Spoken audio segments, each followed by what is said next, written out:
guys. So today I wanted to talk about something really personal and really, well, different. Yesterday I got so touched and inspired and felt so like moved that I really felt like I wanted to share that with you. You might remember a video that I've done quite a while ago. It was a video about unrequited love. You might also remember 3 posts that I did on my blog. By the way, if you're not following my blog, it's gonna be linked down there. I update it very often with pictures and, you know, personal stuff, so if you're interested, you should definitely check it out. If you want, you don't have to have an account or anything. You can just, you know, enter your email address and you would be notified every time I post something. But anyway, so I posted 3 texts on this blog talking about the time I met this Japanese man, a very special person for me. If you've been following me for a while, you know who I'm talking about. If you're not, let's just say that there's someone I really love, and he happens to be living in Japan. We have been in touch for a little bit more than 4 years now, which is wow. Amazing. Okay, let's not get emotional. I don't know why I got this wave of nostalgia. I started, you know, reading old emails and watching videos. I don't forget that he exists, obviously, because I think of him all the time. He's like a part of my life, like everyone I love. But sometimes when people are far away and when people are not, you know, in your everyday life, or when you don't talk to them daily, you kind of forget that they're real beings. Yesterday I got kind of like even surprised to see him like moving and doing things. I remember his cologne, and I actually have a bottle of that because my ex-roommate used to wear that perfume as well. I smelled it and it sounds kind of like a psychopath, but suddenly I felt like he was standing in front of me, and I realized that he was not only an idea in my mind, he was really a human being that if I were to touch it, I would not go through his body. His body is actually made of flesh and bones and blood and all that kind of things, and it's warm and it's alive and it's palpitating. It made me feel so emotional, especially after what happened with Mr. Herbs, where I got really sad and I felt used and betrayed. And yesterday was like someone kind of hugged me, and I thought, okay, let's talk about love. So let's talk about love. You know, when I posted this video, the unrequited love one, I was really in the middle of living it. It was happening. It was really something huge, something unexpected. I knew that I was grateful, I knew that I was happy, but I had these question marks, these doubts, these insecurities. I was really lost. I didn't know how I would react to time passing by and how we would stay in touch, or even if we were going to stay in touch. Now I feel so peaceful and so happy. Honestly, this story made me grow up so much, made me change so much, and brought me so much happiness and peace. I want to kind of share my experience and how I think about it. One thing I want to say that I think people think of love as something they expect to feel, something they deserve. When we love someone, that person doesn't love us back, we feel like it's very unfair. So like, why don't you love me? Why? Or when we don't get to leave a relationship or whatever, we think it's so unfair because we're good people after all. We're not that bad, so why is it happening to others and not to us? We feel like we're entitled, really, to love. When I don't think we should see love this way. I think we should see love as a gift. And something I've never really understood is how people react to love, or feelings of tenderness, of love, or when they start liking someone. They immediately feel like they have to be loved back, or to see their feelings returned in the way they expect them to be returned.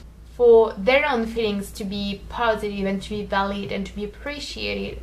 And I think that's already very kind of wrong. When I happen to like someone, no matter the kind of like that you want to, you know, think about, I am happy to be able to feel that. I am happy to know that there's someone that great out there. I think love is a spectrum, and it's too often seen as one and unique thing, when no. Real love is this amazing thing that is universal, but at the same time different and unique to everyone. The thing is, I don't think we should categorize love all the time. There are so many different ways to love someone. There are so many different kinds of love. You shouldn't try to put loves in boxes, because that's not how it works. I had this love that was all loves at the same time. I loved him like you would love your father, like you would love a son, like you would love a friend, like you would love a lover, like you would love a spiritual figure. I loved him in so many different ways, and this love was so strong it had no limits. For me, that's the closest I've ever been to something great. In my opinion, this love that I feel obviously is human because I'm a human being, but it is out of this world. Because it is not a love that comes with a desire of possession, with a desire of being loved back, or any sort of thing like that. And just knowing that he is alive, just knowing that someone like that exists, makes me happy. And knowing that I can love someone that much, wow, that's crazy. Because when I loved him that way, I started loving the world in the same way, because the world was his world and my world as well.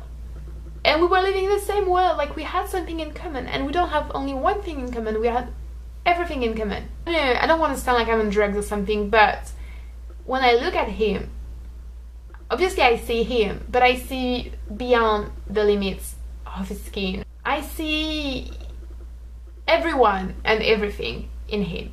And I see him in everyone and everything. I love nature, and I love the sun, the sky, all the people, everything, because I know that it belongs to the same world as him and my world as well. Obviously we are unique and we are ourselves, and obviously we have limits in this world. We have the limits of our bodies. I honestly think there's another level in which those limits are not efficient anymore, are not working anymore, are obsolete. So we are all connected. When I understood that, when I felt that deep down, it didn't matter that much if he was replying to me, if he was acknowledging my existence or not, because we were already in touch differently, in a way that's probably difficult to apprehend and comprehend, but we were in touch. You're willing to make this effort to see love differently. I understand, I think that love is much more than what we think it is. Love is not only being in a relationship with someone. Love can be found and seen and experienced in so many different areas of our lives. When I felt so sad with Mr. Hubs, and I still feel so sad, I realized that it's because I'm not seeing it from the right angle, because I know that it is possible. But at the same time, I do believe that this kind of love is really rare, and I'm so grateful that I got to experience that. But I think we can try to get inspiration from that, from this very selfless love, exploring your potential of love and of humanity in a different way. I don't know if that makes any sense, but I just wanted to share that with you. Let me know what you think of that, guys, because that's actually a topic that's very interesting, I think, and I really want to hear your opinions on that. So thank you for watching, and I will talk to you later.